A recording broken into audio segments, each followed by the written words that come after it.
Hello friends, முட்டைக்கோஸு, மிளகாத்தூள், உப்பு, மஞ்சத்தூள், தண்ணி விட்டு 2 விசில் விட்டு எடுத்துக்கலாம். இது காரமாக இருக்கும். சாம்பார் சாதத்துக்கு, ரசம் சாதத்துக்கு எல்லாத்துக்குமே ரொம்ப நல்லாயிருக்கும்.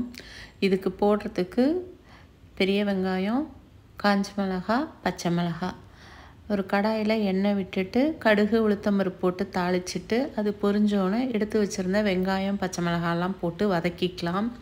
இது கடுகு உளுத்தம்பருப்பு போடுறதுக்கு பதில் ஜீரகம் போட்டுக்கலாம், சோம்பு போட்டுக்கலாம், இஞ்சி பூண்டு பேஸ்ட்டு போட்டு அதையும் வதக்கிக்கலாம். ரொம்ப நல்லாயிருக்கும்.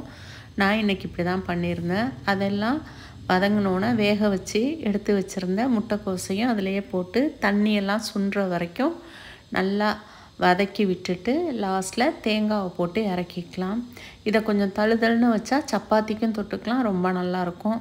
மசாலா கரம் மசாலா கூட போட்டுக்கலாம், ரொம்ப டேஸ்ட்டாக இருக்கும். கடலப்பருப்பை வேக வச்சு போடலாம், அதுவும் ரொம்ப நல்லாயிருக்கும்.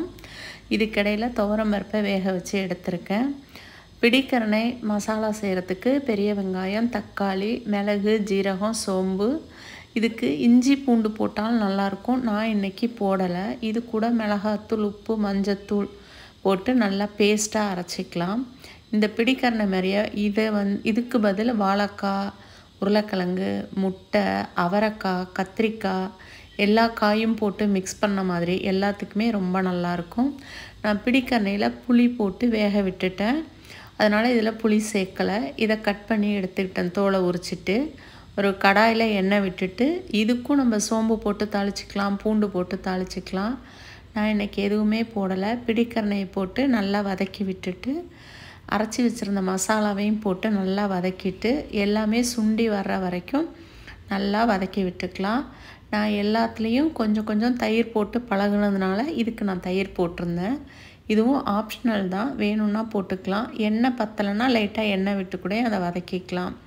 இடையில பருப்பும் வெந்து வந்துருச்சு, எடுத்து வச்சுருக்கேன். ஒரு குக்கரில் எண்ணெய் விட்டுட்டு கடுகு உளுத்தம்பருப்பு போட்டு தாளிச்சிட்டு அது கூடவே சின்ன வெங்காயம், பச்சை மிளகாய், மஞ்சள் பூசணி, தக்காளி எல்லாத்தையும் போட்டு நல்லா வதக்கிக்கலாம். இன்றைக்கி கருவேப்பிலை, கொத்தமல்லி எதுவுமே இல்லை, ஆனாலும் இது டேஸ்ட்டாக தான் இருக்கும்.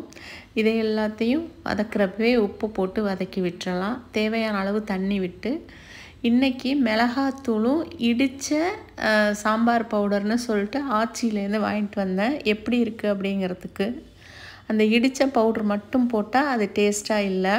டேஸ்ட்டானா காரம் இல்லை, எங்களுக்கு பத்தலை. அதனால் ப்ளைன் மிளகாத்தூள் கொஞ்சம் போட்டு ஒரு 2 விசில் விட்டு எடுத்துக்கிட்டேன். இதுக்கிடையில் சாதமும் வச்சுட்டேன், புளி தண்ணியும் கரைச்சி வச்சுருக்கேன், பருப்பையும் எடுத்து தனியாக வச்சுட்டேன். சாம்பாரெல்லாம் 2 விசிலில் நல்லா வெந்து வந்துருச்சு.